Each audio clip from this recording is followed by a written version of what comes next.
Aiemmann Zahabi extends his win streak to 5, and hopefully will have a number next to his name on Tuesday. Big win over Pedro Munoz. And the thing that I noticed about your performance tonight was that every strike you threw was very economical. Like there was intention behind it. Is that the way that you train for this fight? Yeah, I guess I'm always trying to make sure I can go the entire 15. GSP actually called me right before the fight when I was backstage.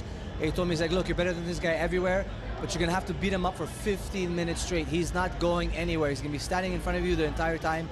He's very durable. He has a lot of experience, but we know you're better. Go out there and prove it for 15 minutes nonstop. What does George know about fighting anyway? I mean, he's dead on. I mean, Pedro Munoz is a very difficult out. Sorry? Pedro Munoz is a very difficult out. He's not a guy that goes away for the duration of the fight. Yeah, he's very durable. You know, he's never been finished. We wanted to be the first person to finish him. You know, that's something mean for us, practice for this whole camp. You know, mean for us, we're doing pads 5 days a week, sometimes twice a day. And we knew this fight was most likely going to take place on the feet. I knew that he didn't have the best takedown success, and I didn't want to shoot on him and get stuck with a guillotine or something like that, because I know he's one with like 6 or 7 of them. So I was planning to go on the feet all night, and we did it. If you were going to have scored a finish, what was the strategy? What opening were you looking for? I was looking to land a right hand. That was really the best, you know, like, I got him with a good one. I think it was in the 3rd round, and for us things, I dropped him. I got to watch the tape. I couldn't tell because I threw the punch and I rolled out, and I saw him go down and come back up, but I couldn't tell if it was a drop or a slip, because when I hit him, I took my eyes off of him to protect myself in case he was punching. So I didn't get a quick see. I didn't see it so well. Was it a drop or not? I wish I could help you. I was interviewing Charles during the 3rd round, but 2 of the judges gave it to Munoz. Somebody played the tape for us. Yeah, so I guess the judges probably didn't see it that way since they gave him the round. Oh, I don't know. Yeah.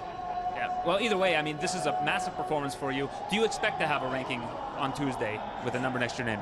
I think so. I think there's some guys who've been inactive at top 15, and some guys who, you know, I don't know how they decide to take someone out who hasn't fought in so long. I don't know why. If someone hasn't fought in a couple of years, I don't know how they're still in there. But we'll see. And if not, maybe they'll give me a top 15 name instead of putting me in the top 15. Well, hopefully that is the case, that you do have a name. Because the bantamweight division, I think people need to understand how tough it is to win in the bantamweight division. It's very tough, and there's so many talented guys. This is probably one of the most stacked divisions in the UFC. Everyone's a killer. Everyone has some kind of way to finish the fight.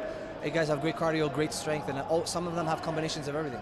Speaking of which, did you happen to see Charles Jourdain's debut at 135, your fellow Quebecois? I was so happy for him, man. You know what I mean? I mean, he did, I thought he won round 1. I thought he did great in round 1. And then when he got his back taken, I was a little bit worried, I'm not going to lie.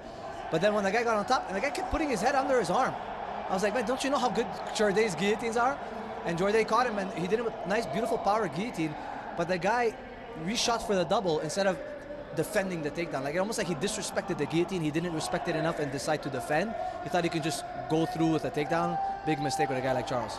This is why we have Aiemmann Zahabi as an analyst at Sportsnet, because he's got a fight coming up, and instead he's just breaking down tape of Charles Jourdain and Victor Henry while you're waiting to fight. You know, you've always got your hat on in terms of learning more about the sport. Yeah, of course. I can't ignore when guys are doing good, and I have a, you know, I think Charles is going to do something really good in the bantamweight division. And I'm hoping that me and him can team up, you know, we can get ready for fights together in the future. Well, we hope so too. It's always great having all of our Canadians together, banding together and doing great things in the sport. Congratulations on a big win.